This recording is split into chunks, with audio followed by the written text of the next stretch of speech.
नमस्कार. हवामान अंदाजे यूट्यूब चॅनलवरती तुम्हा सर्वांचे पुन्हा एकदा स्वागत करतो. आपण मागील 1 ते 2 दिवसापूर्वी सांगितलेलं होतं की पावसात खंड हा जास्त दिवस राहणार नाहीये. काही ठिकाणी तरी भाग बदलत मोजक्या ठिकाणी मध्यम पावसाच्या सरी होत राहतील, तशा प्रकारे अंदाज देखील दिलेला होता.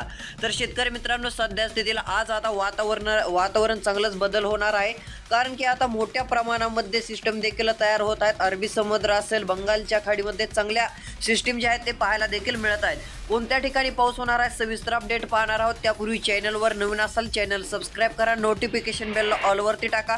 खूप सारे जण व्हिडिओ पाहतात परंतु सबस्क्राईब करत नाहीत. सबस्क्राईब केलं की रोजची रोज हवामानाचे अपडेट पाहायला मिळेल.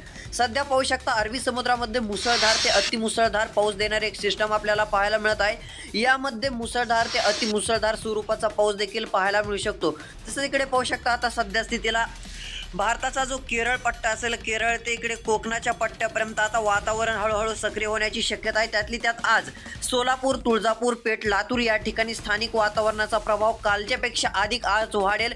म्हणजे 3 गाव, 4 गाव, 5 गाव असा पाऊस आपल्याला पाहायला मिळेल. 3-3 गावाच्या टप्प्याने हा पाऊस पडेल, परंतु आज सार्वत्रिक पडणार नाही हे लक्षात घ्या. हळूहळू आज सुरुवात तर होत आहे.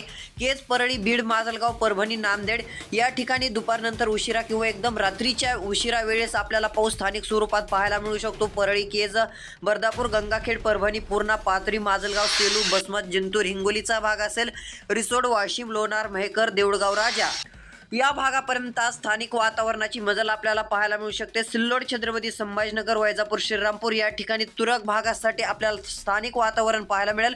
अन्यथा जास्त शक्यता नाहीये. नाशिक, पुणे, कडबे, काल मनमाडच्या भागाकडे नाशिकच्या जवळ एक चांगल्या घडघडाटी एक ढग निर्माण झालेला होता. त्यानुसार चांगला पाऊस आपल्याला काही ठिकाणी पाहायला मिळालेला आहे. नाशिकच्या काही ठिकाणी चांगला पाऊस काल झालेला होता. तसंच इकडे पाहू शकता मालेगाव जवळ एक तीव्र गडगडाटी ढग काल निर्माण होऊन चांगला पाऊस त्याने दिलेला आहे. अशा प्रकारचे ढग आज राज्यामध्ये तुरळक भागात निर्माण होतील. त्यातली त्यात अमरावतीच्या उत्तरेकडील भागात आज जोरदार पाऊस पाहायला मिळणार आहे. नागपूर, गोंदियाच्या भागात मध्यम ते जोरदार असा पाऊस आपल्याला पाहायला मिळू शकतो. इतरत्र राहिलेले जिल्हे जे असतील या ठिकाणी आज उघडीप आपल्याला पाहायला मिळेल. उद्या देखील पावसाचा जोर चांगला वाढणार आहे. उद्याची अपडेट देखील पाहण्यासाठी सबस्क्राईब करू शकता. नोटिफिकेशन बेल ऑलवरती नक्की टाका. धन्यवाद.